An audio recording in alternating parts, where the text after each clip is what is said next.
Em nome do Pai, e do Filho, e do Espírito Santo. Amém. Vinde, Espírito Santo, enchei os corações dos vossos fiéis, e acendei neles o fogo do vosso amor. Enviai, Senhor, o vosso Espírito, e tudo será criado, e renovareis a face da terra. Oremos. Ó Deus, que instruíste os corações dos vossos fiéis, com a luz do Espírito Santo, fazei que apreciemos retamente todas as coisas segundo o mesmo Espírito e gozemos sempre da sua consolação. Por Cristo Senhor nosso. Amém. Santo anjo do Senhor, meu zeloso guardador, se a ti me confiou a piedade divina, sempre me rege e guarde, me governe e ilumine. Amém. Nossa Senhora, Mãe da Igreja, rogai por nós. São José, rogai por nós. Meus queridos alunos, agora nós vamos para o curso de Teoria do Conhecimento. Nós vamos seguir exatamente de onde paramos, né? As partes anteriores, o que nós estudamos em aula, as dúvidas que nós tiramos, damos sequência. Só para nos situarmos, quem estiver aí em casa, né, com seus slides. Então, na primeira parte do curso, nós vimos a possibilidade do conhecimento, né? Se o conhecimento verdadeiro era possível ou não. E aí vimos várias posturas em relação a isso. O dogmatismo, o empirismo, o subjetivismo, o relativismo, o pragmatismo e o ceticismo. Conforme eu pedi para vocês anteriormente, era necessário saber explicar em poucas palavras em que consiste cada uma dessas posturas epistemológicas e saber criticá-las, isso é, qual o seu ponto fraco e o seu ponto forte, e as que têm tautologia, vocês estão lembrados que é a tautologia, saber explicar. No segundo capítulo do curso, ainda da primeira parte, nós estamos vendo a origem do conhecimento. Nessa parte do curso, o que nos interessa? Saber o que dizem as posturas epistemológicas quanto à origem do conhecimento. Onde começa o conhecimento. Então, nós já estudamos, por exemplo, o racionalismo. Terminamos na aula anterior. Para as posturas racionalistas, como nós vimos, o conhecimento nasce onde? Das nossas ideias. Nasce da razão, né? Não vou voltar nesse conteúdo porque já vimos em aula. Hoje, propriamente, nós vamos dar uma outra escola, que é a escola empirista. E aí nós vamos agora, para o nosso slide, falar sobre o empirismo.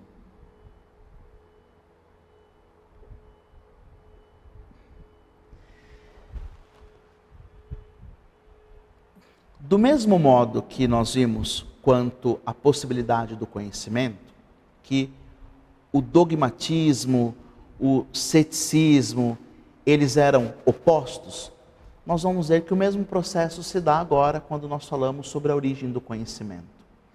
Se o racionalismo dizia que a origem do conhecimento se dá na razão, na inteligência, o empirista vai dizer o contrário, que o conhecimento nasce da experiência. Introduzindo assim, vamos ao texto. O empirismo.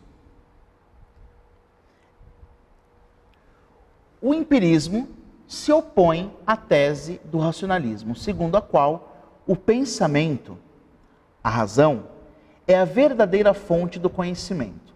A sua antítese, portanto, o empirismo que estamos estudando agora, a única fonte do conhecimento humano é a experiência. Na postura epistemológica empirista, não há nenhum patrimônio anterior na razão. Que acabamos de dizer o seguinte: para o racionalista, o conhecimento nasce da razão. O empirista vai dizer o contrário. O conhecimento vai nascer sempre da experiência. Por isso vocês têm aí no cantinho do slide os sentidos, né? O olho, o nariz, a boca, né? Para pensar que é pela captação dos sentidos que nasce o conhecimento. Isso diz o empirista. Agora nós vamos conhecer mais propriamente e tecnicamente o que é o empirismo, os seus autores principais e as suas consequências práticas para a nossa vida. Voltemos ao slide. A consciência cognoscente, ou seja, aquela que conhece, isso na postura empirista, não tira os seus conteúdos da razão, como dizia o racionalista, mas exclusivamente da experiência. Para a postura empirista, o espírito humano está por natureza vazio, é uma tábula rasa. Um quadro branco onde a experiência vai escrevendo os seus conteúdos. E todos os nossos conceitos, mesmo os mais gerais e abstratos, procedem da experiência. Portanto, o que vai dizer o empirista? Não existe nada na sua inteligência que não tenha vindo antes dos seus sentidos. Para o racionalista era o contrário, nós vimos Platão, Plotino, uma visão mais amena com Santo Agostinho. O empirista é o contrário. Tudo o que está na inteligência veio pelos sentidos. É como se a nossa inteligência fosse uma lousa em branco. Se não for colocado nela nenhum conteúdo, ela não possui nenhum conteúdo. Isso é chamada tábula rasa. Voltemos. Enquanto o racionalismo se deixa levar por uma ideia determinada, por uma ideia de conhecimento, o empirismo parte dos fatos concretos. Para justificar a sua posição, recorre à evolução do pensamento e conhecimento humano. Esta evolução prova, para o empirismo, a fundamental importância da experiência na produção do conhecimento. A criança começa por ter percepções concretas, com base nessas experiências chega gradativamente a formar representações gerais e conceitos. Aqui vocês vão se lembrar um pouquinho do que a gente disse na aula de lógica. Então a criança vai, à medida que o seu intelecto vai se desenvolvendo na primeira e segunda infância, do conteúdo que ela adquire através dos seus sentidos, ela vai começando a elaborar e formar conceitos. Esta é a tese empirista. Nada está no intelecto que não tenha vindo antes dos sentidos. Então, as crianças nascem, por consequência, a partir da experiência, Esta é, pois, a fonte primordial do conhecimento, a experiência. Enquanto os racionalistas procedem da matemática, na maior parte das vezes, os defensores do empirismo procedem das ciências naturais, já que nessas experiências nas ciências naturais, a experiência representa um papel decisivo, pois devem comprovar os fatos mediante uma cuidadosa observação. O que eu disse aqui nada mais é que, geralmente os racionalistas, os autores racionalistas, têm uma mente mais matemática, vamos assim dizer. Eles vêm de uma escola mais matemática, como por exemplo Descartes. Descartes foi um grande matemático. Estão lembrados, usaram no colégio, no ensino médio, o sistema cartesiano. E geralmente os empiristas, eles são estudiosos que vêm mais das ciências naturais, como a biologia e outras, a física e outras afins. Por quê? Partindo da experiência, eles elaboram as suas teorias. Vamos conhecer um pouquinho mais agora sobre os autores empiristas. Os próprios empiristas fazem a distinção entre uma espécie de experiência interna e externa. A primeira consiste na percepção de si próprio, a segunda na percepção dos sentidos. Há uma forma de empirismo que só admite esta última e faz a primeira derivar da segunda. Esta forma de empirismo chama-se sensismo e foi cultivada por um autor chamado Condillac e outros filósofos iluministas. Está dizendo aqui é o seguinte: o empirista não nega que existe uma experiência interna na pessoa. Ele não nega também que existe uma experiência que vem de fora. Então, isto não é um problema para o empirista, porque o racionalista dogmático, usando o conteúdo que vimos anteriormente, ele vai dizer, não, mas nem todo conteúdo vem da experiência, porque nós temos ideias que estão apenas na nossa razão e são elaboradas aí. Para o empirista isso não é um problema. Para ele é o seguinte, não, existe a percepção de si mesmo, Mas esse conteúdo só está aí porque ele veio da experiência. Voltemos ao texto. Um pouquinho de história agora. Já na antiguidade, encontramos ideias empiristas. Primeiramente nos sofistas, que vocês estão estudando agora, em História da Filosofia. Mais tarde, principalmente nos estoicos e nos epicuristas, que vocês estudarão mais adiante. Nos estoicos, encontramos pela primeira vez a comparação da alma com um quadro vazio, ou uma tábula rasa, como se fosse algo sem nenhum conteúdo, no qual tudo está para se escrever. Imagem que foi repetida várias vezes ao longo da história da filosofia. É bem provável que você já ouviu essa expressão, né? O homem é uma tábula rasa. Ele vai construindo a sua história a partir das suas experiências. A origem disso está lá nos sofistas, mas vou deixar essa matéria para estudarem lá com o professor de História da Filosofia. Mas aqui, ao estudarmos os empiristas, nós vemos que este conceito vindo lá dos filósofos sofistas estão presentes nas diversas escolas que veremos agora no empirismo.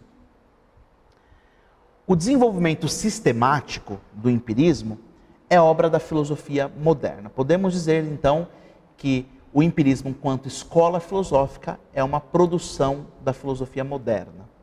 Em especial com os ingleses do século XVII e XVIII.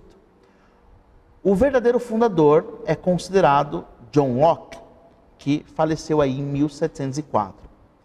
Para ele combate com toda a veemência a teoria das ideias inatas e ensina que a alma é um papel em branco, que pouco a pouco a experiência vai cobrindo com traços de sua escrita.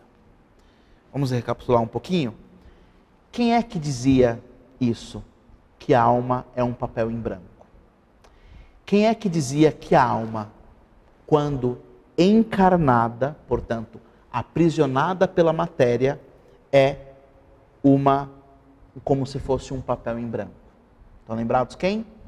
Estudamos na aula anterior, o primeiro dos racionalistas era Platão. Lembrando um pouquinho a teoria de Platão, ele dizia o quê?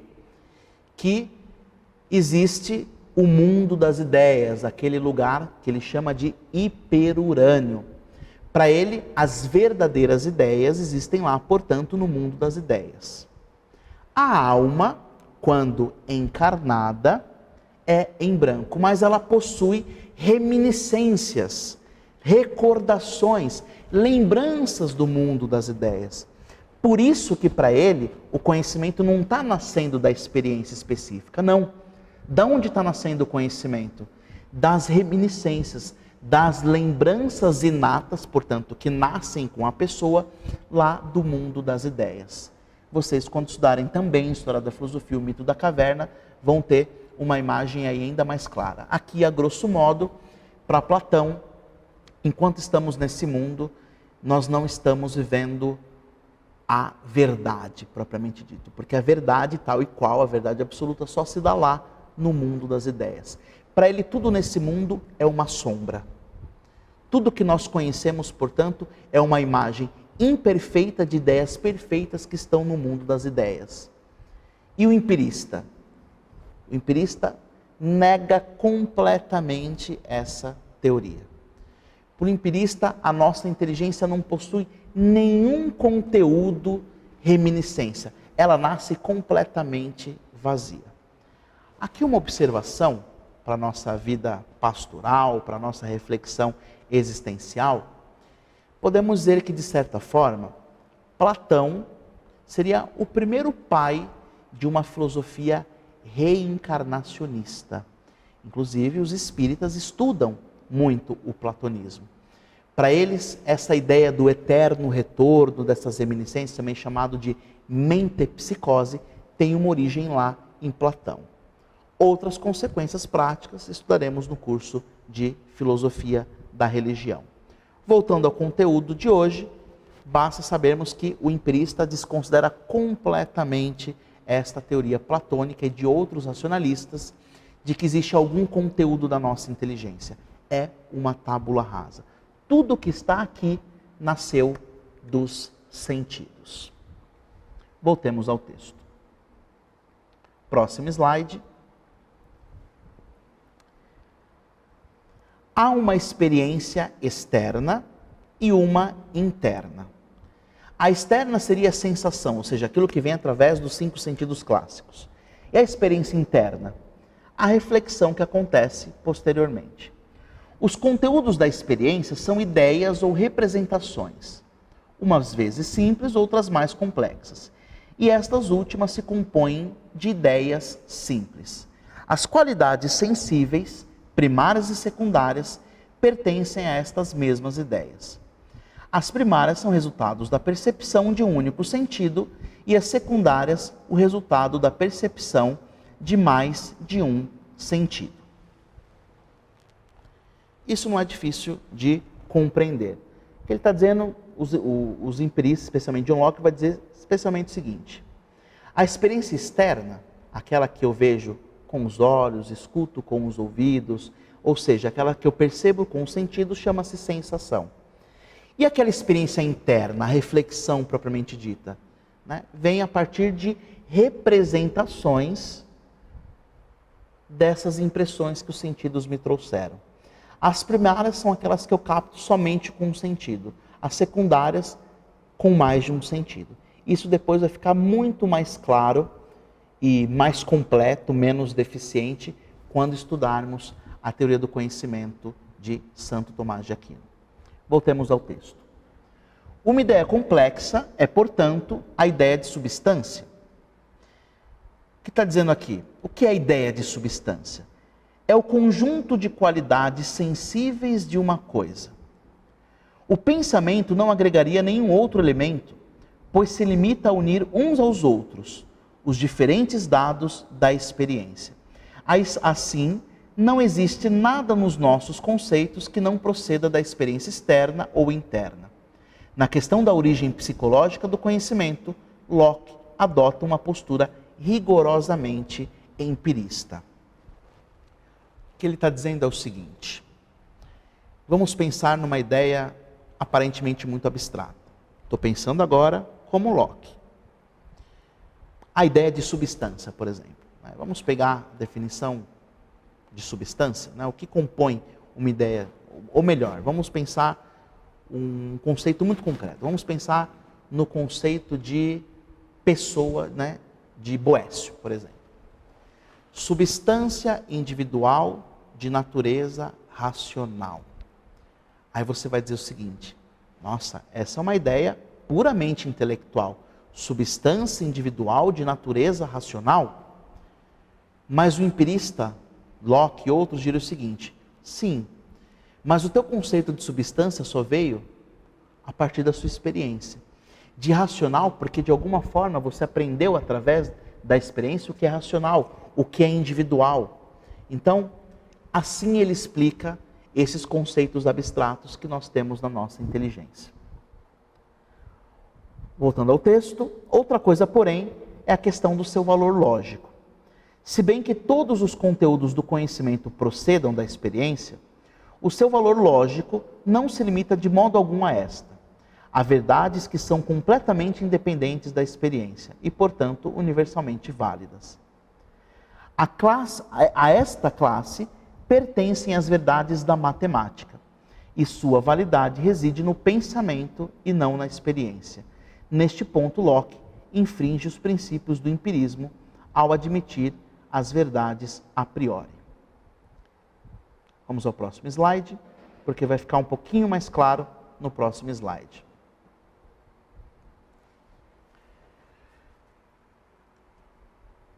Podemos considerar Locke o fundador do empirismo, mas outros ingleses desenvolveram, a partir da sua teoria, outros pensamentos. O empirismo de Locke foi desenvolvido por David Hume, aí vocês têm um quadrinho dele, que divide as ideias de Locke em impressões e ideias. Por impressões, ele entende as vivas sensações que temos, quando vemos, ouvimos ou tocamos. Há, portanto, impressões da sensação e da reflexão.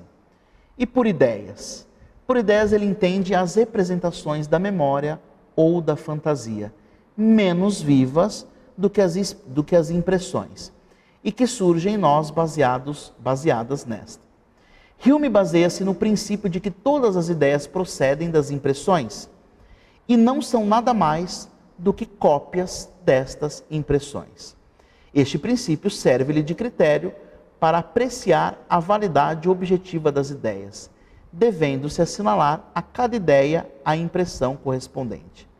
Dito de outra maneira, todos os nossos conceitos têm o poder de reduzir-se a qualquer coisa dada de modo intuitivo e só então é que eles são válidos. Assim como Locke, Hume conhece, na esfera da matemática, um conhecimento válido. Quer dizer o seguinte, você vai dizer, o conhecimento matemático, por exemplo, seria um conhecimento propriamente vindo da experiência? O que é um conceito de número, por exemplo? Alguém já viu o número 2 andando por aí? Alguém já viu o número π andando por aí? Como que esses empiristas explicam isso? Para eles, a ideia de número, o conceito de número, vem da observação da experiência e do modo com que as coisas se relacionam entre si. Isso para eles não é um problema.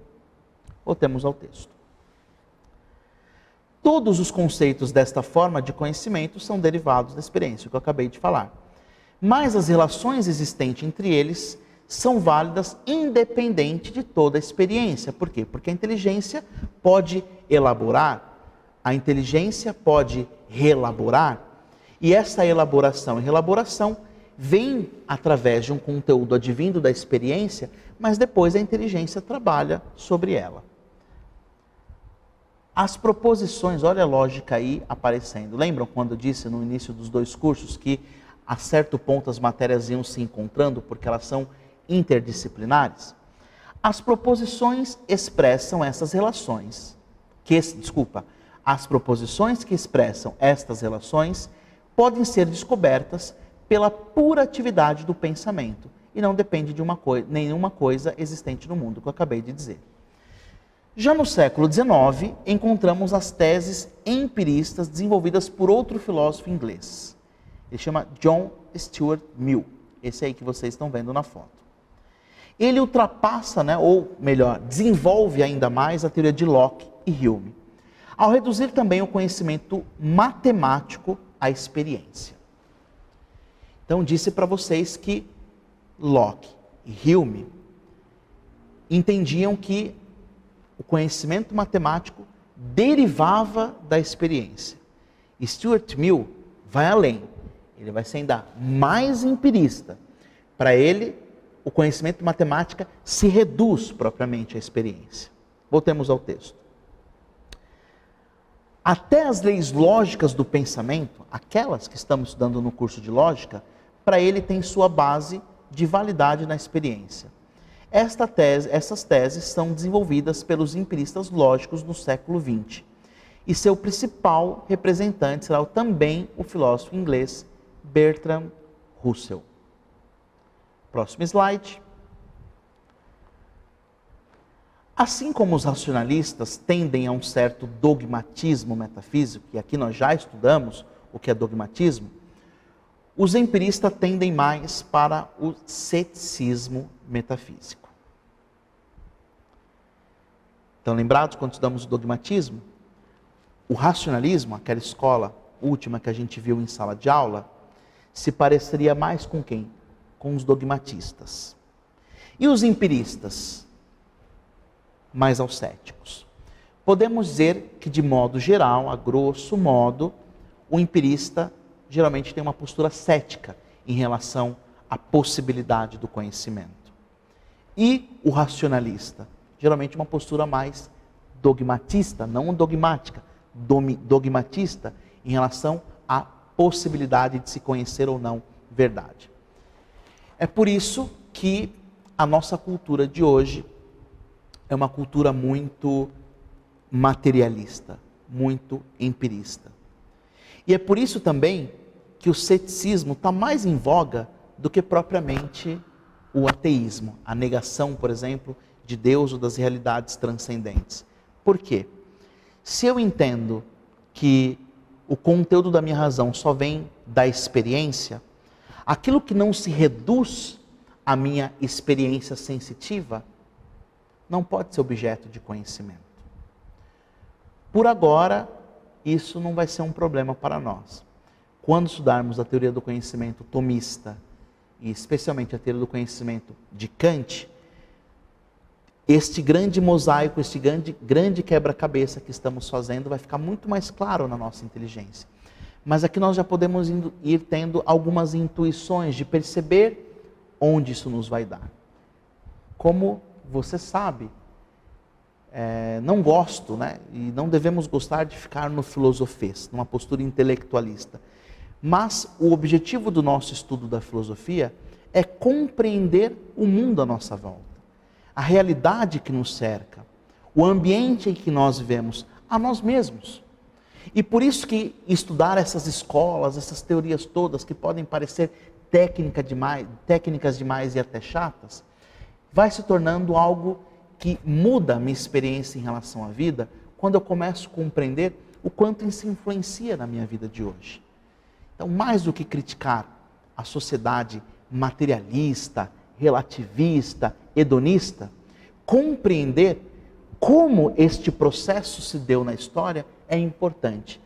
Porque nós aprendemos também com Aristóteles que quem conhece a causa, conhece o efeito. Então, ao invés de se combater o efeito, se deve conhecer a causa. E se o efeito a ser produzido, que é o que nós queremos, seja algo bom, belo, verdadeiro, precisamos conhecer as causas. É por isso que quando estudamos a possibilidade do conhecimento, o capítulo anterior, se é possível ou não uma verdade absoluta, nós precisamos compreender essas coisas. Por quê? Compreendendo-as, eu posso dialogar. É importante conhecer as premissas dessas escolas e as suas tautologias, ou seja, as suas incoerências internas, para poder não apenas criticar, mas não cair em posturas equivocadas. Né? Vamos lembrar o que é tautologia? Né? Fazer um pouquinho de recapitulação? É quando... O que é um discurso tautológico? É um discurso que contradiz a si mesmo. Vamos lembrar um exemplo? A teoria, por exemplo, uma postura relativista. Para o relativista, vamos recordar, dizer que não existe verdade absoluta, ou seja, toda verdade é relativa. Aí vimos vários tipos de relativismo.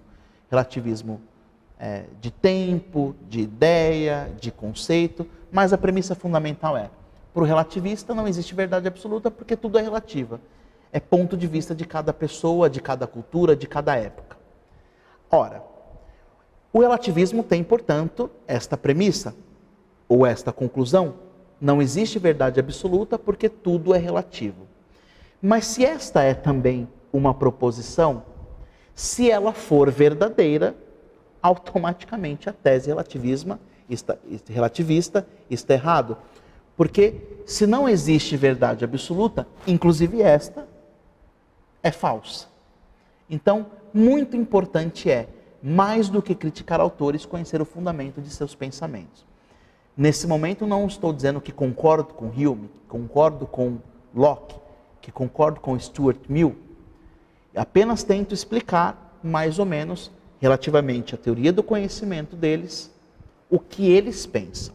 Depois, em outro momento do curso, nós vamos aprender quais são os limites de cada uma dessas posturas, assim como nós fizemos quando estudamos a origem, a possibilidade do conhecimento.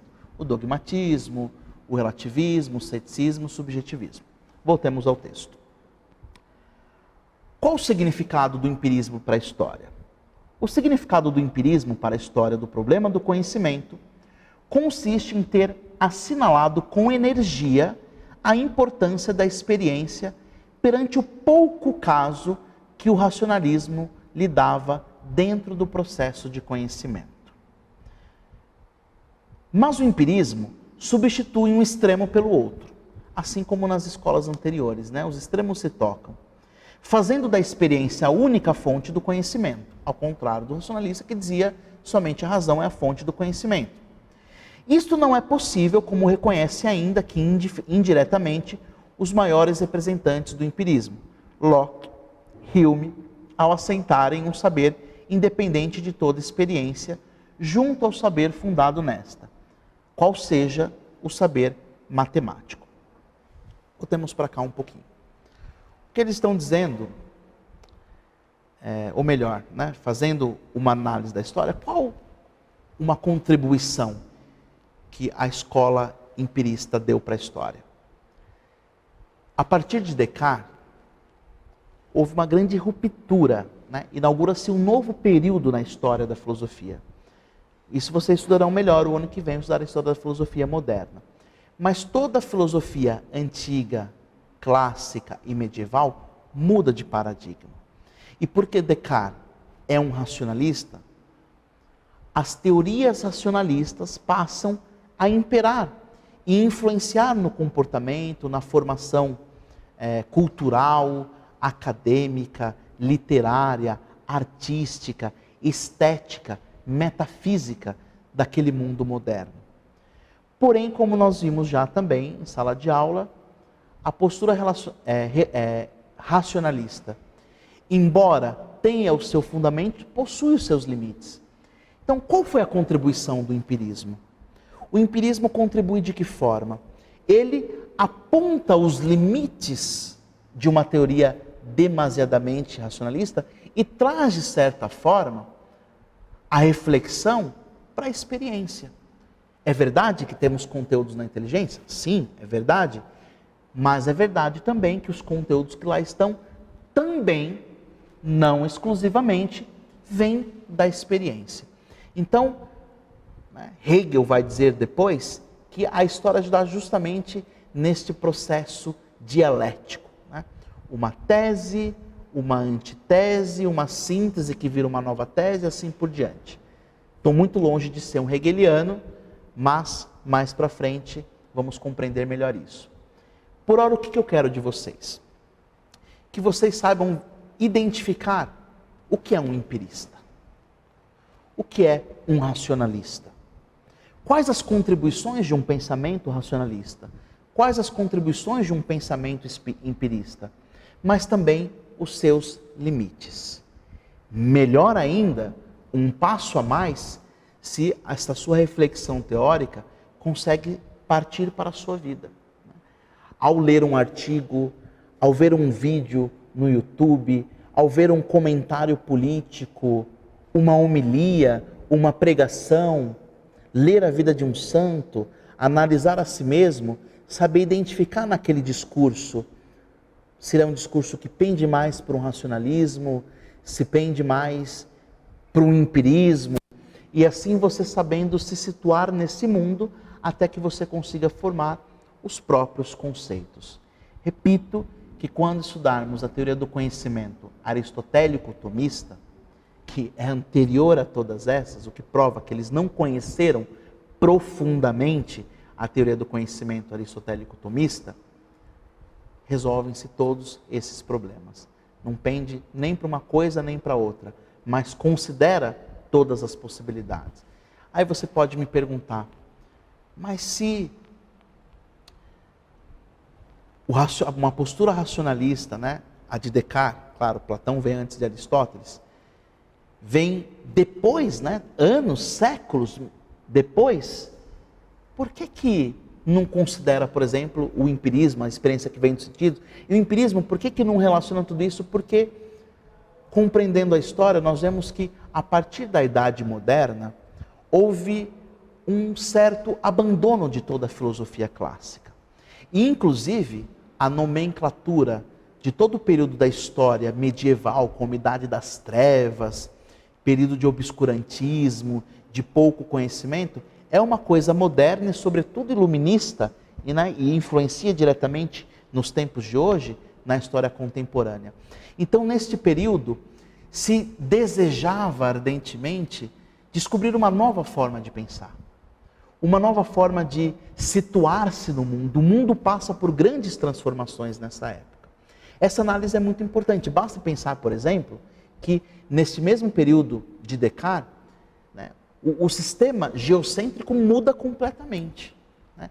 Se passa ao heliocentrismo, o homem descobre, por exemplo, que a Terra é esférica, isso muda completamente a sua posição no mundo. O homem passa a se enxergar como centro do universo. Esta postura racionalista é uma exaltação também da confiança, da capacidade, da razão do homem. O homem agora está no centro do universo, não é mais Deus.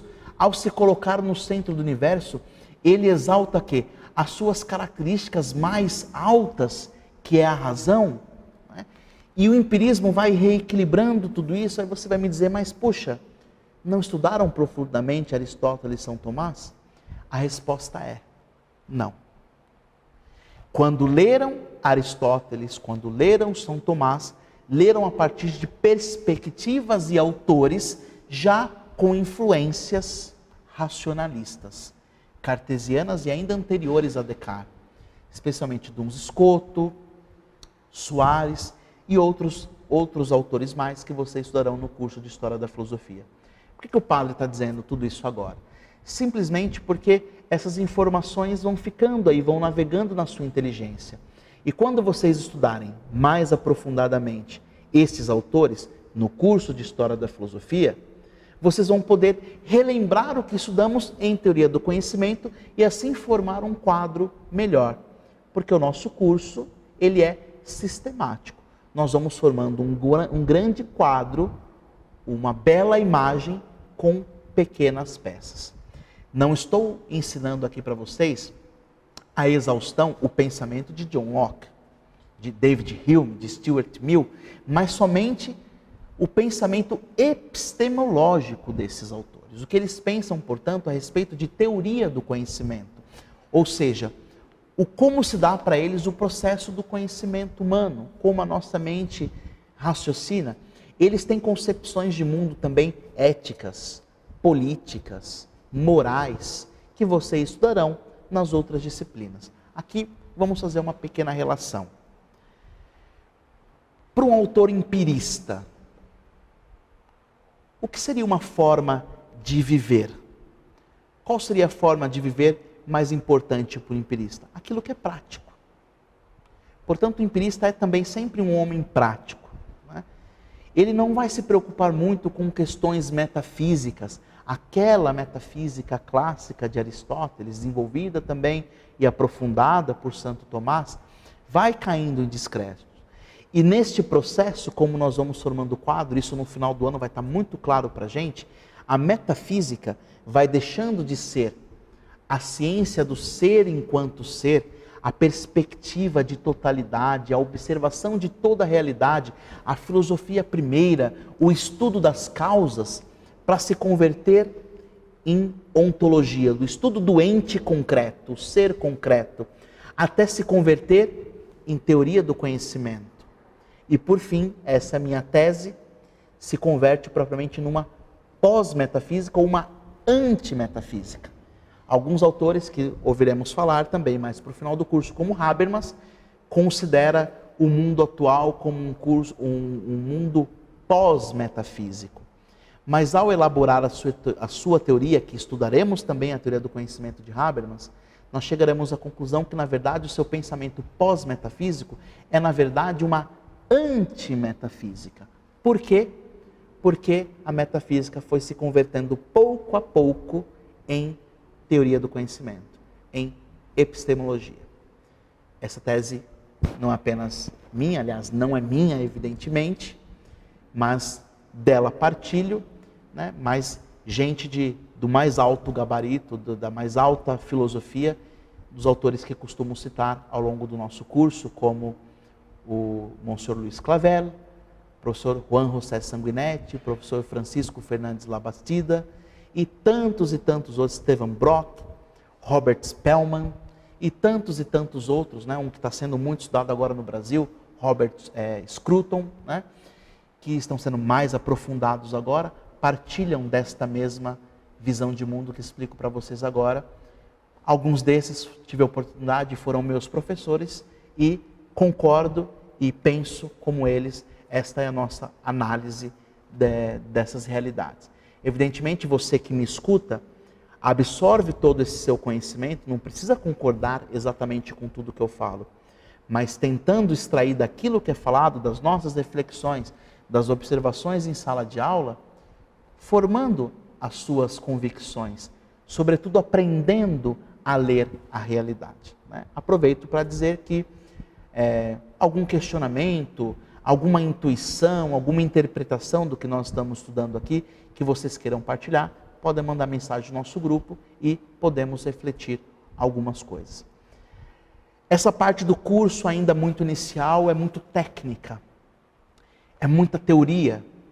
E eu entendo que pode ser um pouco difícil para você que talvez veio do ensino médio, ou que está há alguns anos sem estudar, ou que não está acostumado com a linguagem filosófica, porque usamos muitos termos filosóficos na nossa linguagem comum, com outro sentido completamente diferente.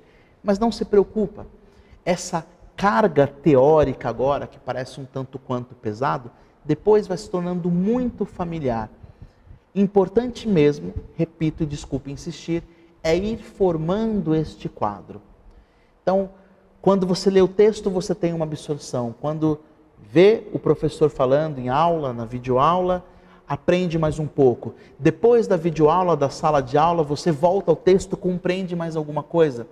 Aquilo que te surgir como uma indicação, anota, sublinha no texto, debate, devolve para o professor e assim o nosso curso fica mais útil, fica mais prático, mais reflexivo e a gente reflete assim, não o mundo fora, mas a nossa própria existência. Voltando ao empirismo, abrimos um longo parêntese aqui, o empirismo contrapondo-se àquela postura racionalista, acaba substituindo um extremo pelo outro. Voltemos ao texto. Aquilo que o racionalista faz com a razão, o empirista faz com a experiência. Voltemos ao texto.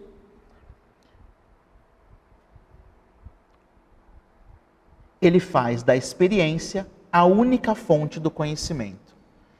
E isso não é possível, como reconhecem, ainda que indiretamente, os maiores representantes do empirismo. Muito bem. Na próxima aula, nós vamos estudar o intelectualismo, que é uma outra escola filosófica. Por hoje, para não ficar tão pesado, vamos terminar com o empirismo. Lembrando que a respeito da origem do conhecimento, já estudamos os racionalistas, os seus principais autores, e hoje estudamos o empirismo, o que é, e seus principais representantes. Deus abençoe a todos. Qualquer dúvida, como sabem, estou à disposição.